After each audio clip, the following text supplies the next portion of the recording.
Japan is having a problem with foreigners. Right now, there are more tourists than ever before visiting the country, many of which are incapable of behaving themselves. Because of this, the tensions between the locals and foreigners are so high that non-Japanese people have been banned from certain areas in the country.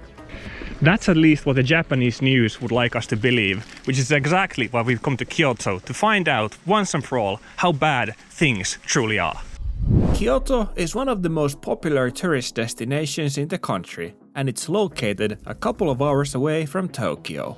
It used to be the capital city of Japan until 1868, but even after giving away the title, it has maintained its status as the cultural heart of Japan. In this video, we're going to visit the 5 most essential locations in Kyoto and see if things are actually as bad as the Japanese media claims they are, and even ask some locals for their opinion on the situation. Our first destination is the Arashiyama district. It is a beautiful location in the outskirts of Kyoto, most famous for its bamboo grove and wild monkeys. The Japanese media has previously been especially worried about people damaging the property in sacred locations. And at first, it seemed like most people were following the rules in the Arashiyama area. However, after wandering around the bamboo forest for a while, I started to notice something that I had hoped I wouldn't have to see, but something I expected to be around here. The whole bamboo forest is full of people writing their names and drawing hearts and whatever on the bamboo itself. I would kind of understand if a 13-year-old gets the idea to draw their name on a bamboo in a sacred Japanese forest, but if you're an adult and you're traveling in here, just don't do this, okay? Now, I probably wouldn't put someone in the jail for this, but I wouldn't mind seeing them give out some small penalties for the people who do this, because as of right now, it seems like there's no formal law against it. What they've done instead is that they've restricted some areas in the bamboo grove, and this is the worst option for everyone, because I'd like for us to be able to visit the place in the future too. My general rule is that when I'm a visitor in someone's house, when I leave it cleaner than it was when I came in, and I do the same thing when I'm a visitor in Kyoto.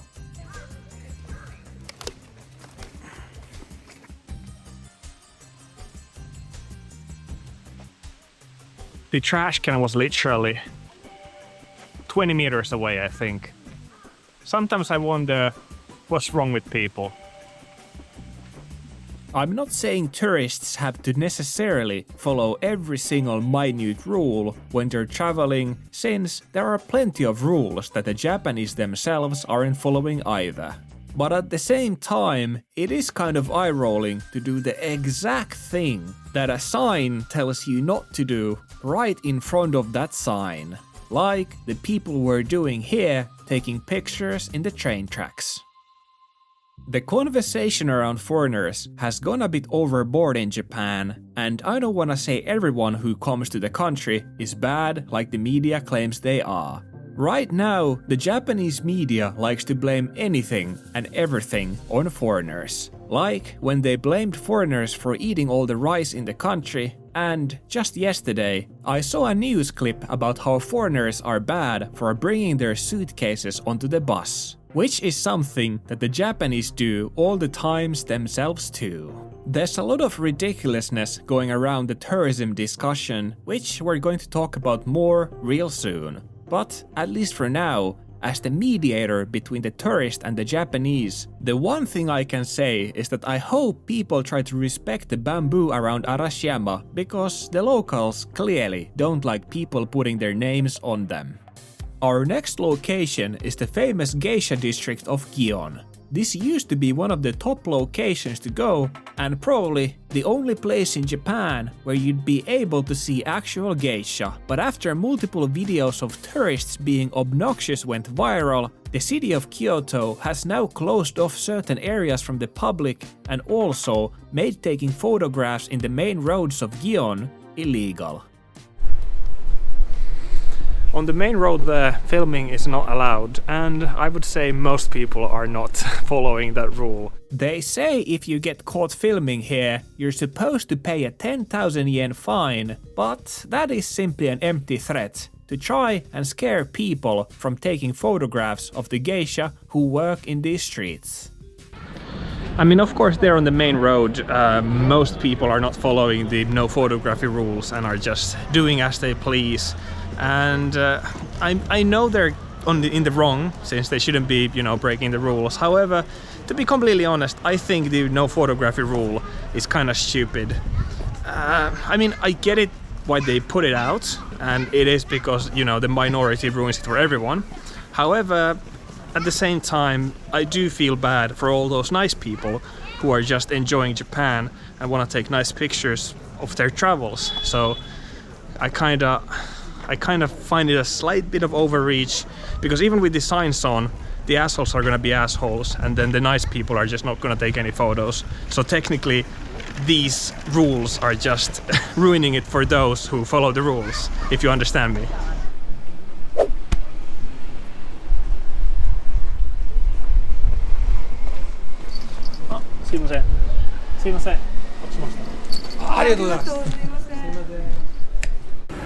Now on daytime at least, these alleyways here in Gion are completely fine. Like there are people, but not as much as I was expecting. And even though I see tourists all around me, I don't really see anyone, doing anything too bad.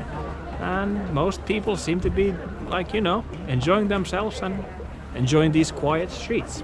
So, at least right now, I have to say, things are looking fine. The alleyways around Gion are nice and quiet, but once you move into the area where the stores are, it turns into a survival game. Today is especially busy because people are doing Hatsumode, which is the Japanese tradition of visiting the local shrines after New Year's to pray for the year ahead.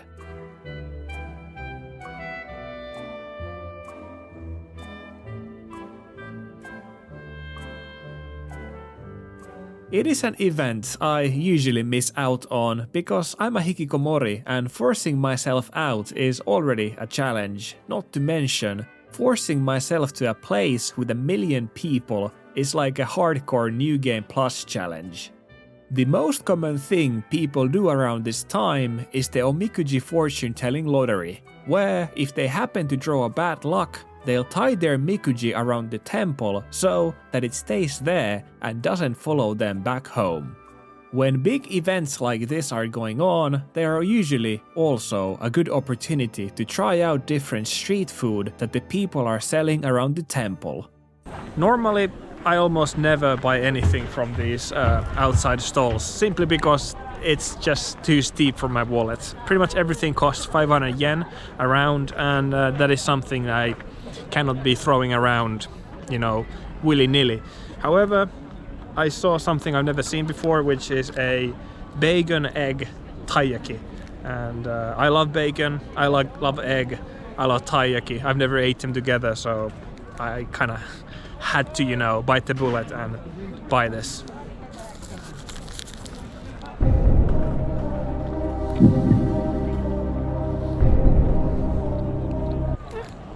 We still have the 3 biggest and most exciting places in Kyoto to go, and our next one is the famous Ginkakuji, the Golden Pavilion. But before we go there, let's visit Kuni-san, who's been in Kyoto her whole life and is an integral part of the local community. Kuni-san is 85 years old and used to work as a teacher in a local university. After retiring, she decided to commit the rest of her life to helping others by doing volunteer work almost every single day around the city. Even this restaurant that she runs is part of a non-profit volunteer program, which mission is to help hikikomori and struggling young people, and all the money she makes in here goes towards helping people in Kyoto. Kuni-san has been running this restaurant for 15 years, making her famous rice porridge as a way to promote healthy eating habits, since she got her doctorate in social welfare and believes the key to a great community is a healthy and active lifestyle for all. Many of her customers these days are foreigners, and according to her, badly behaving tourists are not something she is especially worried about. The problem, according to her, is the government promoting tourism in Kyoto to the level that local people can't afford to live here anymore. And I kind of agree with her on that. Most things in Kyoto are almost double the price compared to other cities I've been to around Japan. And even finding a place to eat was almost impossible, since the only options I could choose from were either mid-tier restaurants aimed at tourists with double prices, or Michelin star restaurants also aimed at tourists that I could never afford to eat in. I had to walk to the edge of the city to be able to eat at a restaurant, but thanks to Kuni-san, not only did I get to eat an affordable, healthy, delicious meal, but I also got to spend time together with probably the nicest person I have ever met in my life. Spending time with Kuni-san, really, without any exaggeration, felt exactly like spending time with my own grandma, which is something I haven't experienced in a long while, and it was something I hadn't even realized I was missing in my life so bad. If you ever happen to be in Kyoto, from the bottom of my heart, please visit Kuni-san. She is truly an incredible person, and spending time with her will definitely be a highlight of your trip.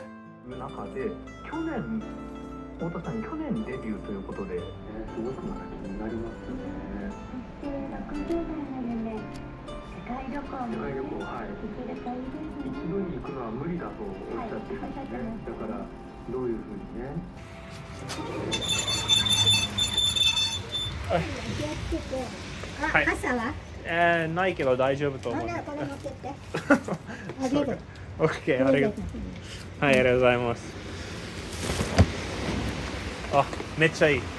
はい、ありがとうございました。京都にもし来たらまた来ます。はい、ありがとうございました。So hopefully now, after what you just saw, you can finally understand why I keep talking about these shokudo, teishaku type restaurants and why they mean the world to me in Japan. And as you can see, I even got a free umbrella, which is really helpful in this kind of weather. But yeah, let's talk about where we are right now. Kinkakuji, the Golden Pavilion, is one of the most popular buildings in Kyoto since the temple is covered in actual, real gold. I bet many of you are curious because I was too, and according to my research, it took about 20 kilograms of gold to cover the whole building, which would be around $1.8 million in today's prices.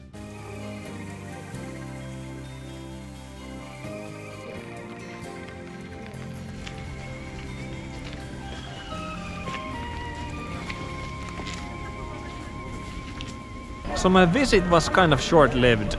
Even though there were a million people taking photos and whatever, for some reason I got told to not take video inside the place.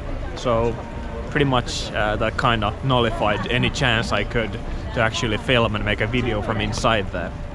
Overall, the area inside is quite small, and the temple or the building itself, it is beautiful. But I feel like it's not as grandiose as many other places that are in Kyoto. And it also costs money to go inside, which is of course understandable. I mean, they have to keep these places running somehow.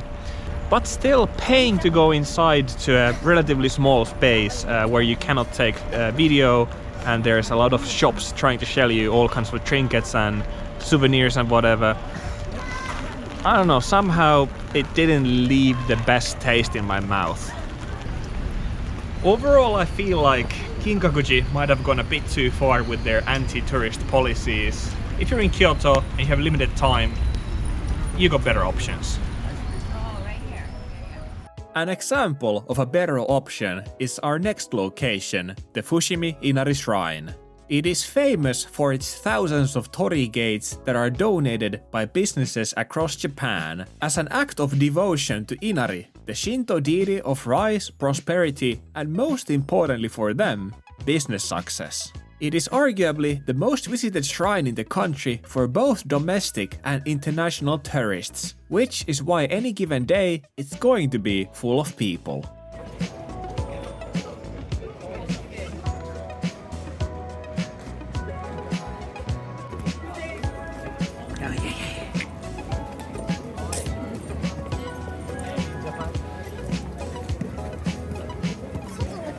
racist ass dog wouldn't let me pet him. Because of the sheer number of tourists, this shrine has easily the largest amount of police presence I've seen in any tourist destination in Japan to make sure no one does anything stupid. The shrine's grounds spread across Mount Inari, which makes it feel huge. And even though the outside areas can feel a bit like a tourist mayhem, once you start going deeper into the mountain, it surprisingly starts to feel authentic very quickly.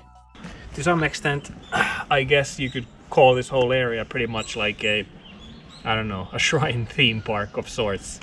There's small ones, big ones, there's ones here right in the nature, and there's others more there among the people. So if you like shrines, this is definitely a good place to come. The only problem around here seems to be that because the torii gates are so iconic, everyone wants to take an Instagram picture with them, which is fully understandable, but it also means that because the route is quite tight, the more people there are that stop for pictures, the bigger mess it's going to turn into. The mountain area takes around 2 hours to go through, but on busier days, it might be much more due to so many people stopping to take pictures. However, even if sometimes the crowds may be slightly annoying, climbing on top of Mount Inari is definitely worth it, and there's a lot to see on the way. If you're lucky, you might even see local Shinto ceremonies taking place.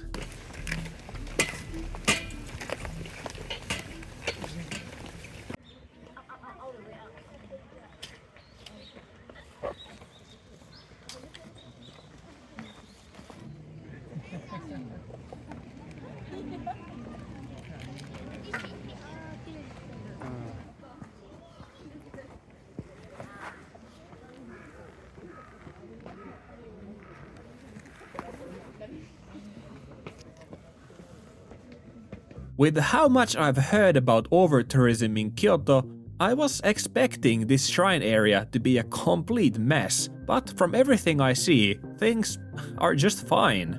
Though we can't say for sure until we visit the biggest shrine in the city center, the Kiyomizu-dera.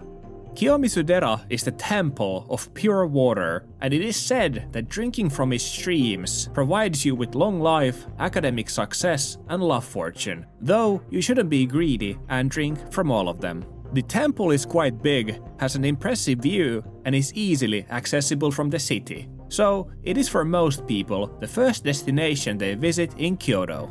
The roads leading up to it are, as expected, full of souvenir shops, kimono rentals, and other food stands to dry up the tourists' wallets. And even though I try my best to avoid them, in the end, I'm only human. Here's actually a lesser-known secret. In truth, I'm a based vegetable-pilled cucumber enjoyer, and if I see cucumbers being sold, I just have to get them. There were a lot of rules and warning signs written around the area for tourists that people seem to generally obey. Surprisingly, there weren't that many people going to the shrine. I mean, yeah, okay, sure, there were people, but compared to Fushimi Inari Shrine, Kiyomizu-dera felt like a nice day at the park. People were even following the no-shoe policy when they went inside the temple to give out their prayers to the, politically incorrect god. I honestly don't know if it's the time I came or what, but everything just seems completely fine. People aren't throwing trash around, people are following the rules. I don't see a tourist problem, at least in this place, at all. So, good for us, I guess. Now, after seeing pretty much everything there is in Kyoto, I guess the big question is, are foreigners behaving in Japan? And do I think there is a tourism problem in here? Well, the answer is yes and no. Obviously, there are many things that tourists do that are incredibly annoying to anyone, even to other tourists. But I've also traveled to other countries and have seen what tourists do in those places, and I really don't think the people in Japan are at least as bad as the Japanese media claims they are. Sure, there are many things people do and have done here that I have even myself ridiculed and criticized many times and will do in the future too.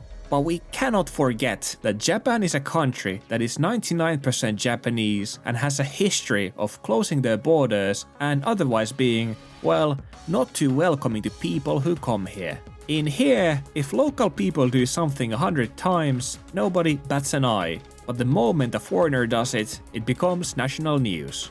Now of course, the foreigners are visitors in the country, so they should be on their best behavior. But if you follow the discussion on foreigners within the country, you often see things that are absolutely ridiculous, and they are simply stupid overreactions from the Japanese media that no one should take seriously. So, who's at fault? Well, both parties, kinda. The Japanese government wants to continuously increase tourism in the country, but the moment people come here, they overreact to something that is a given thing to happen in any tourist destination anywhere in the world. This doesn't mean that the tourists themselves aren't at fault, because since the Japanese are very prone to overreactions, it is very annoying for all those people who travel respectfully that they have to suffer from the bad press from the things the few assholes do. It could have also been that I was just lucky and the only dickhead I met was this monkey who threw the nut I gave to him immediately away. From everything I've seen, there is only one thing I can say, and it's that I hope anyone who comes to Japan is on their best behavior, because this is an amazing country, and I hope we all keep it that way for the local people and for other people who wish to travel in here.